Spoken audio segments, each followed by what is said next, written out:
We provide you the platform to turn your dreams into reality. Give wings to your aspirations with KR Mangalam University. मेहमान इस वक्त मेरे साथ जुड़ रहे हैं प्रोफेसर शांतेश कुमार सिंह जी, विदेश मामलों के जानकार हैं, और हमारे संवाददाता मधुरेंद्र इस वक्त हमारे साथ जुड़े हुए हैं। मधुरेंद्र, सबसे पहले मैं आपके पास आते हुए समझना चाह रही हूं कि कितना बड़ा मैसेज इसको माना जाए। एससीओ के मंच से आतंकवाद का मुद्दा उठाया, चीन को भी मैसेज, पाकिस्तान को भी मैसेज, और एससीओ का एकजुटता के साथ आतंकवाद के खिलाफ बयान देना और पहलगाम हमले की निंदा करना।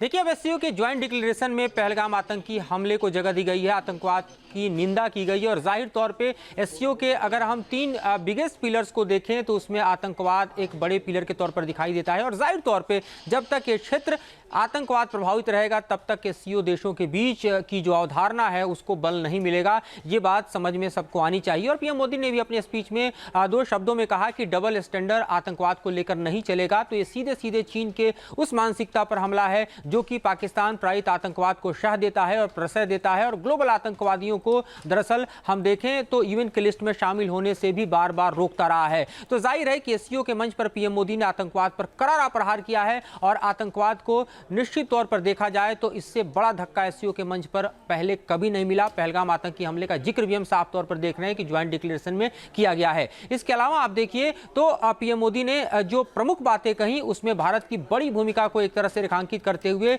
न सिर्फ चाइना पाकिस्तान का जो कॉरिडोर है सीपेक, उस पर भी बड़ा हमला बोला, और कहा कि किसी भी कनेक्टिविटी प्रोजेक्ट को दरअसल अगर किसी देश के संप्रभुता को दरअसल हम देखें तो आघात पहुंचा के किया जा रहा है तो ये अपने आप में एक बड़े सवाल खड़ा करता है, और जाहिर तौर पर इसकी कड़ी निंदा जो है वो उनके शब्दों में देखी जा सकती है। तो सीपेक पर भी एक तरह से हमला, और दूसरी तरफ उदाहरण भी दिया गया चाबार पोर्ट का कि भारत किस तरह से कनेक्टिविटी प्रोजेक्ट्स में अगर शामिल है तो चाबार पोर्ट भी उसका एक एग्जाम्पल है ईरान का, जहां पर मैं रोकना चाह रही हूं मधुरेंद्र, मैं लौटूंगी। एसडी मुनि जी इस वक्त मेरे साथ जुड़े हुए हैं, और भी कुछ खास मेहमान है मेरे साथ। शांतेश कुमार जी इस वक्त मेरे साथ जुड़े हुए हैं।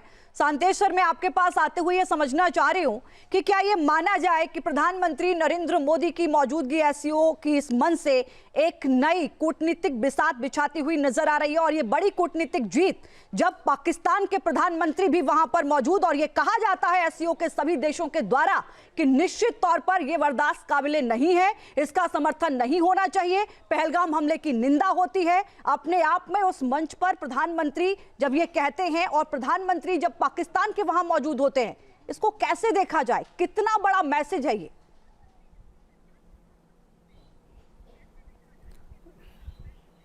देखिए, बहुत इंटरेस्टिंग घटनाक्रम घटा है, क्योंकि मैं बोल रहा हूँ कि आप ध्यान देंगी तो आपको एक चीज़ दिखेगा कि संयुक्त राष्ट्र संघ की जो बैठक हो रही थी वहाँ पे भी जो डिक्लेरेशन हुआ वहाँ भी इस मुद्दे को लेकर कोई बहुत सकारात्मक परिणाम भारत के तरफ नहीं था। और दूसरी चीज़ आप देखेंगे अमेरिका के राष्ट्रपति डोनाल्ड ट्रंप जिस तरह से मुनीर को अपने यहाँ बुलाते हैं, उनके साथ मीटिंग करते हैं, लंच करते हैं और उनके साथ ट्रेड को प्राथमिकता देते हैं, वो भी कहेंगे बहुत गंभीर मुद्दा बन के उभर के सामने आया था। लेकिन दूसरी तरफ जहाँ हमें उम्मीद कम थी, मैं बात करूं एससीओ की, जहां चाइना है, तमाम ऐसे देश, पाकिस्तान मेंबर है और उसके टर्की भी वहीं पे है, मतलब बहुत सारे ऐसे एक्टर्स हैं जिसके साथ भारत का संबंध उतना अच्छा नहीं है। लेकिन उसके बावजूद एससीओ के स्टेटमेंट में अगर ये आता है कि आतंकवाद का मुद्दा और पहलगाम का नाम वहाँ पे कोट किया जाता है, रिपोर्ट में उसकी आलोचना की जाती है तमाम सदस्यों के द्वारा, तो मुझे लगता है भारत की बहुत बड़ी कूटनीतिक जीत है और तमाम देश जो एससीओ के मेंबर हैं उनकी गंभीरता को भी दर्शाता है। कहीं न कहीं वो एससीओ को आगे बढ़ाना चाहते हैं, उसके सामूहिक हितों को, साझा हितों को लेकर आगे बढ़ना चाहते हैं। उनको इस बात का एहसास हो चुका है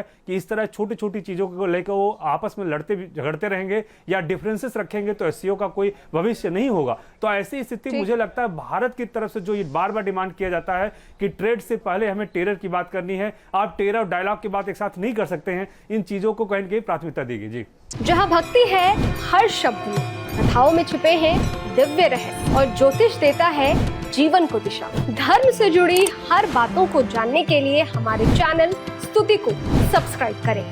चैनल पर जाने के लिए इस लिंक पर क्लिक करें।